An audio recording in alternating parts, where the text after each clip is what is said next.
Angela Critters. I'm making my husband's absolute favorite dish. I already knew how to make it when I met him, and he swears that he married me because of it. So there's two different ways to make this. You can make it with your rice raw, your broccoli raw. I went ahead and did it the way that I first learned, which is you go ahead and cook your minute rice. I'm not a big fan of minute rice nor Cheez Whiz, but you put these two together, you have magic. This recipe, you can look it up and it can be called the Cheez Whiz recipe. Cheez Whiz, but we always called it Franny's green rice after somebody that lived in Cleveland County that gave me the recipe. So my minute rice is still hot. Oh, I love it. That was cute. Okay, so it's still warm. So I was going to go ahead and put in my Cheez Whiz next. The original recipe was just one little jar of Cheez Whiz, which was 8 ounces. But when you buy the double jar, you only have 15 ounces. So I'm adding a little bit of Velveeta cheese. If you don't have Cheez Whiz, but you have Velveeta on hand, you can use Velveeta. Would you believe I have even used a can of can of cheese soup when I couldn't find Cheez Whiz? You know, Campbell's makes a really good cheese soup. So you mix up your rice with your cheese, and then I'm going to add in sauteed celery and onion. I have used 2 cups of onion and half a cup of celery because I doubled the recipe, like I said. Once you make this, I made it once following the recipe, which was 1 lousy cup of rice and 1 little box of broccoli. And we liked it so much, we just couldn't believe that's all that I made. And so I gradually, over the years, the next time I made it double. And I've made it double ever since. So when you go ahead and have it pre-cooked this way, then it's ready. Like all you have to do is put it in a casserole and just kind of warm it up. And we're having company tonight, and I didn't want to have to worry about it. So I thought that I would just go ahead and get it done the way that I always have done it.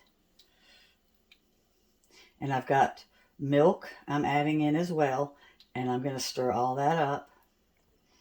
The original recipe called for 2 10-ounce boxes of frozen broccoli that is, chopped up.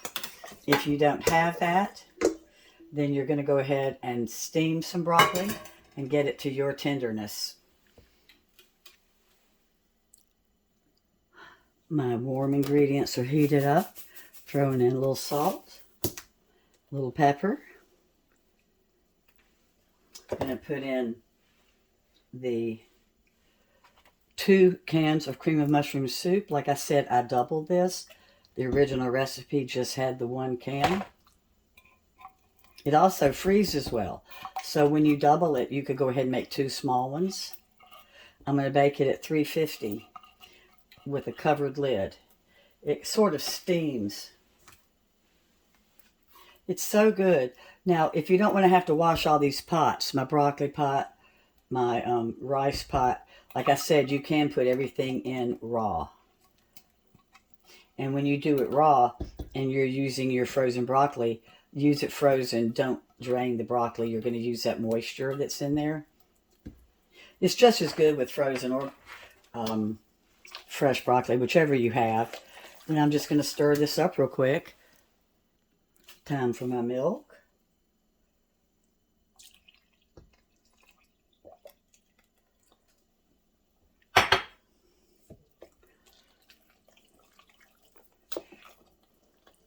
We've got friends coming over for dinner tonight, and they're our age.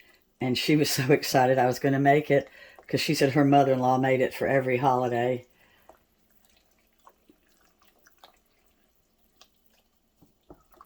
I used to make it about once a week.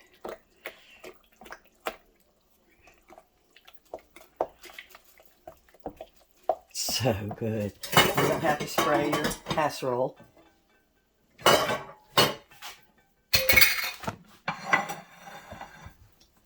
And if I've got too much for this one, I'll just make a smaller one and put it in the freezer. Get out and put it in 2 smaller casseroles.